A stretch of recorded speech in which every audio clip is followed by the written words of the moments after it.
Hi everyone, welcome back to another tutorial from Crazy Gamer. Today in this video, I'm going to show you how to adjust graphics settings in Sonic Rumble. First of all, launch open Sonic Rumble and make sure that you're inside the main menu. From the main menu page, go ahead and tap on the three horizontal menu buttons at the top right corner. From the expanded menu, click on Settings. After you're inside the Settings tab, click on the Customize button right next to Graphics.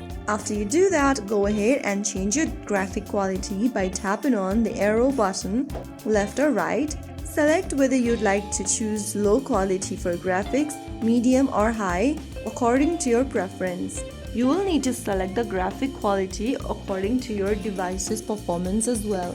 If you are using low specs devices, you can select low from this menu. If you have a device that supports medium to high resolutions and graphics, you can go ahead and select medium to high depending upon your device's performance. You'll also be able to see a recommended graphic quality setting for your device at the top. Select the recommended quality that has been shown at the top to get the best out of your experience. Now you can also select your resolution by tapping on the arrow buttons right next to resolution option. And finally, after you are done, you'll be able to change your graphic settings in Sonic Rumble. So that is how it's super easily done. If you found the video helpful, don't forget to like, share and subscribe to our channel. I will see you again in the next episode. Thank you for watching.